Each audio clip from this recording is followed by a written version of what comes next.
అద్దానికి ఆడాళ్ళకి అవినాభావ సంబంధం ఉందంటారు కదా. మరి అద్దంలో ఆడాళ్ళు ఏం చూస్తారు? అందాన్నే చూసుకుంటారా? లేదు, మొహం మీద మచ్చలు ముడతలు చూసుకుంటారు. కొంచెం తేడా కొడితే చాలు పార్లర్కి పరిగెడతారు. మరి మీ బిజీ స్కెడ్యూల్లో పార్లర్కి వెళ్ళే టైం ఉందా?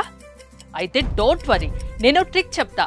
మీ దగ్గర క్వాలిటీ తేనె దొరికితే అది వాడండి. రాత్రి నిద్రపోయే ముందు ముఖానికి రాసుకోండి. ఇక పార్లర్తో పనే లేదు. తేనెలో ఉండే యాంటీ ఆక్సిడెంట్లు చర్మాన్ని ప్రీ రాడికల్ డ్యామేజ్ నుంచి కాపాడతాయి. చర్మాన్ని లైట్ గా మార్చి యవ్వనంగా ఉంచుతాయి. కొల్లాజెన్ ఉత్పత్తి పెరిగి మీ ముఖం మెరిసిపోతుంది. డ్రై స్కిన్, డెడ్ స్కిన్ మాయమవుతుంది. మీకు తెలుసా, మొటిమలకు తేనె బెస్ట్ మెడిసిన్. అయితే అది ఖచ్చితంగా స్వచ్ఛమైన తేనె కావాలి. ఒక పని చేయండి, లైఫ్ స్పాన్ వారి ఫారెస్ట్ హనీ కొనండి. 100% quality honey. No added sugar, no rice syrup, no preservative. అడవి నుంచి తెచ్చిన సహజ సిద్ధమైన తేనెను అలాగే ప్యాక్ చేస్తారు. ఆలస్యం ఎందుకు మరి? స్క్రీన్ పైన కనిపించే నెంబర్కి కాల్ చేసి ఆర్డర్ చేయండి.